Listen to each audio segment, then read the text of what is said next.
is my head cut off? Oh, fantastic. Great. Oh, that's better. If you haven't already noticed, my face is of a better quality today. Woohoo! I have evolved. That is because I have spent a lot of money on a new camera, which I can't really afford. I also did purchase a mic, but turns out this is only compatible with a computer, so that was a waste of £20. So today I wanted to follow on a little bit from my previous video where I briefly mentioned mental health.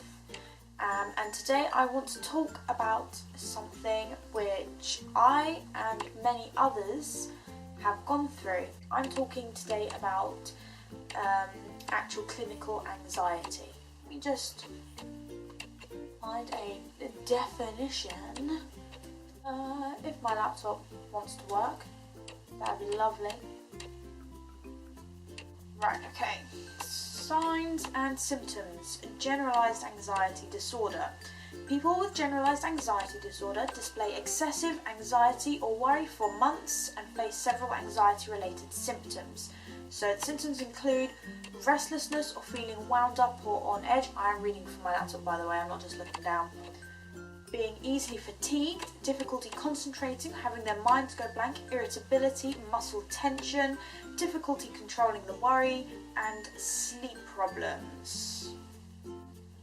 So obviously that's just the generalised anxiety. There are many others, like there's social anxiety, and also there's panic disorder, which I'm not going to go into just yet, but just know that they almost lead off of anxiety disorder. So as you can tell, anxiety is so much more than just worrying about something.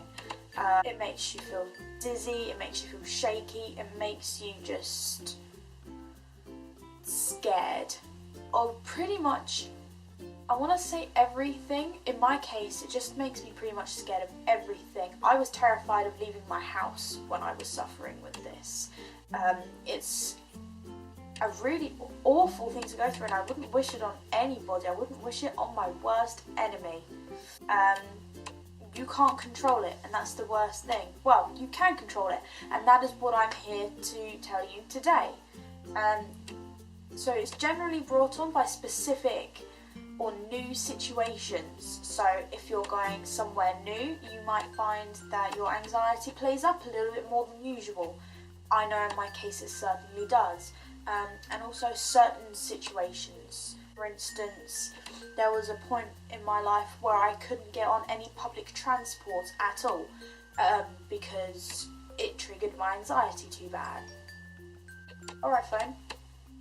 But anyway, what I'm here to tell you today, and what this video is for, is to tell you that anxiety can be controlled.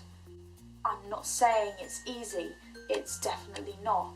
It was the hardest thing I've ever had to do in my life, controlling mine. But with little tiny baby steps, it can be done. So I'm going to pass on some little tips to you, and I hope they help. So here is what I do to try and control and calm down my anxiety. Number 1, I would say, if you're feeling your anxiety starting to build up, distract yourself. Read a book, listen to music, play a video game, write a song, anything. It could be absolutely anything, as long as it takes your mind off of your initial worry.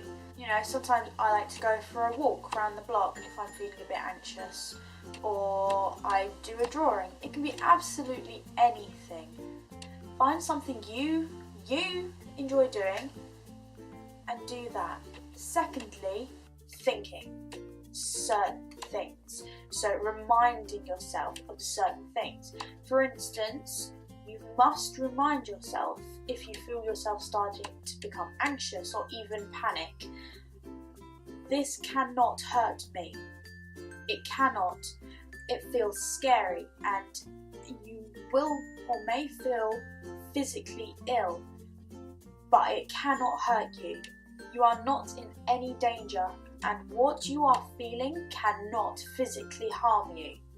Your fear is often just fiction and not actually reality. So for instance, if you worry about something, so think, I'm going to fail an exam tomorrow, and then you start catastrophizing? I'm pretty sure that's a word, but I'm not sure. We're going to go with it. Either way, you start to fall into a little spiral of really bad and horrible thoughts just from that one thought of I might fail my exam tomorrow.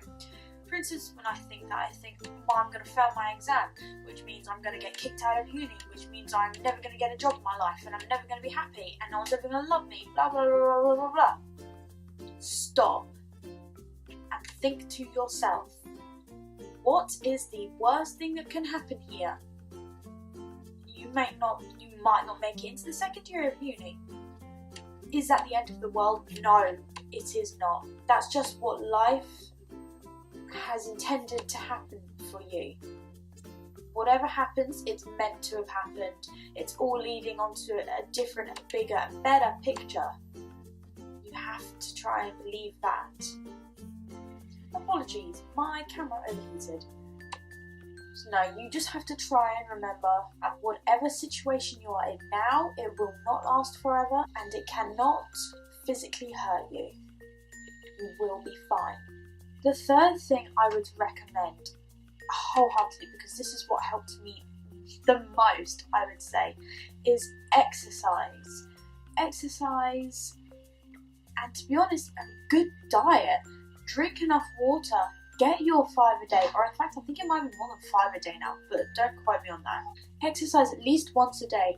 I forced myself to join the gym, and I've forced myself to go every day, and honestly it's the best decision I have ever made in terms of my own mental health. To be honest, you start looking in the mirror and it makes you feel a million times better about yourself. You feel stronger within yourself, you feel fitter, you just feel 10 times better. Plus, there's always really hot people at the gym, so that's a bonus. Fourthly, talk about it. If you're feeling anxious, or you're feeling like you're about to have a panic attack, or anything like that, phone a friend, or phone your mum or your dad. Just phone someone and talk about it. There's helplines, like the Samaritans, if you're in the UK, they will listen to you and they will help you. Your friends care about you, your parents care about you, they want to help you and they're there to support you. Also, tying into sort of talking about it, you can write it down if you want. Get a notebook, write it down, just get it out of your system. The last point I would really, really recommend, and it might sound stupid, you might laugh, but meditation. When you go to bed, turn off the lights, maybe light a candle, close the blinds, lay down, sit cross-legged if you want, whatever. I use videos on YouTube. There are so many real good meditation videos on YouTube that you can use, and some of them are even directed at people who suffer from anxiety. And I find it really, really helps. And you can apply situations in your meditation in every day. So say you feel like you're going to have a panic attack on a bus, you can use visualization, which the meditation has taught you, and it can really, really help calm you down. I promise, because I use this technique. You can use it to calm yourself down and prevent that panic attack from happening. So guys, those were my tips for you suffering. If you're suffering with anxiety, and I promise you these all work because I've used them myself. I can't promise it will 100% help for you, but you have to find your own technique that you feel works for you. These are what have helped me, and I am a million times better than what I was this time last year. If you think you're suffering with anxiety, then don't diagnose yourself. Don't ever self-diagnose. Go and see a doctor. Go and get help for it, because honestly, there's nothing worse than living with anxiety. It just destroys your entire life. And I know that from experience. If you're suffering, tell someone, get help, and you'll be fine. I promise. For now, guys, Please give me a thumbs up if you like this video, and if you want me to do any more. I hope you're having a lovely day. Please subscribe down below, and I will speak to you next time. Bye!